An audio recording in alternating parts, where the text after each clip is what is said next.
Inès Delaunoy, Denis Villarigno, bonjour. Bonjour Vincent. Bonjour Vincent. Vous êtes en charge tous deux chez Extend-AM des fonds qui investissent dans la thématique du savoir-faire français. Extend-AM est une société de gestion indépendante basée à Paris qui investit dans l'économie réelle. Ses encours dépassent 400 millions d'euros, on est d'accord ? Absolument.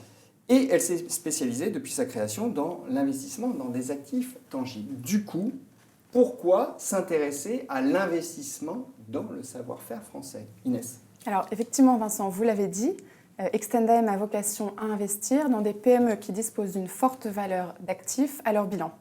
Alors c'est le cas pour l'hôtellerie européenne, c'est également le cas pour l'immobilier parisien, qui sont nos deux autres thématiques d'investissement, mais c'est également le cas pour certaines PME issues du secteur du savoir-faire français. Alors si je vous prends un exemple, une grande société dans le luxe va avoir généralement une marque puissante en France et à l'international, avec un nom très connu, tout ça, ça se valorise.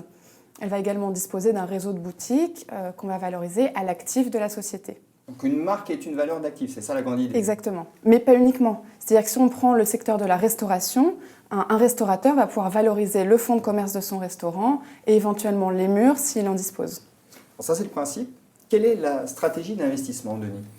Nous nous intéressons plus particulièrement à des PME qui valorisent des savoir-faire régionaux et nationaux pour laquelle la France est reconnue à l'international. C'est très important.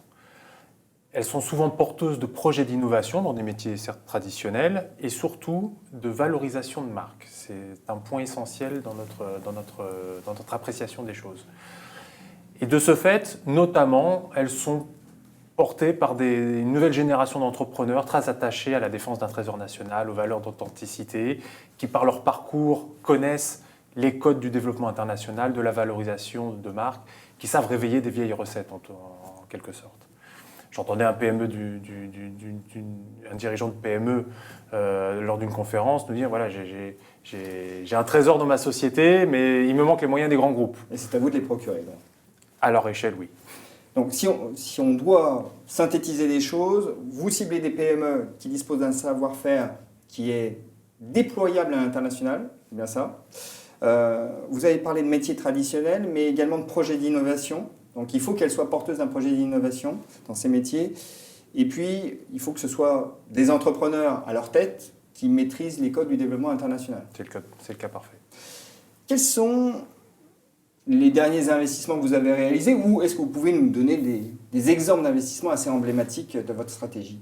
Oui, alors nous avons récemment accompagné le chef étoilé Mathieu Paco dans la reprise du Divelec, qui est un restaurant parisien. Nous avons également financé l'Atelier des chefs et plus récemment Goemio, qui sont tous les deux emblématiques du savoir-faire français. Et pour vous donner un exemple encore plus parlant, nous avons eu l'opportunité d'accompagner la société Atelier Cologne en France et surtout à l'international. Alors Atelier Cologne, c'est une société dans la parfumerie. Oui, alors c'est une maison de parfum autour de la Cologne qui a été créée il y a 7 ans par deux entrepreneurs de talent qui ont fait toute leur carrière dans la parfumerie et qui en maîtrisent parfaitement tous les codes. Et qui ont su allier en fait un vrai savoir-faire traditionnel français à Grasse avec un marketing travaillé, innovant et percutant. Et c'est ce qui a permis à cette société de se hisser parmi les référents du secteur et d'intéresser L'Oréal, à qui la société a été revendue en juillet dernier, nous permettant de faire une jolie plus-value. Ça, c'est en effet l'intérêt, mais c'est une société qui présentait finalement toutes les cases. Exactement.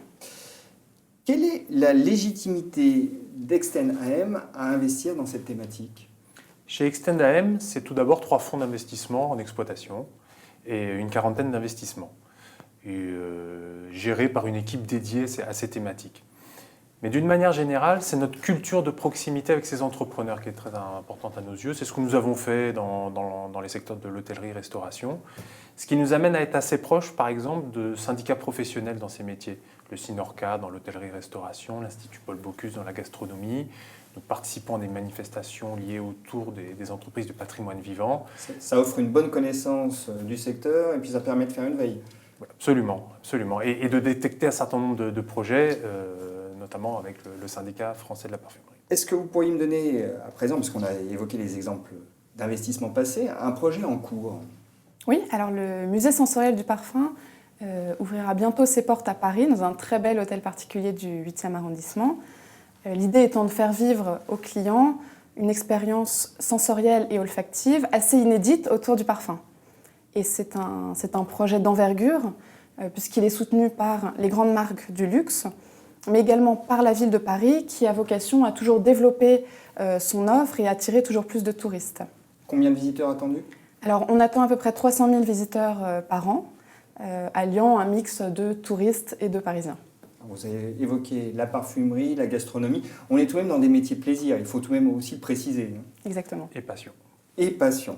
En tout cas, avec le savoir-faire français, on possède une thématique d'investissement qui présente un vrai gisement de valeur. On peut dire ça. On peut dire ça. Absolument. Inès, Denis, merci. Merci Vincent. Merci Vincent.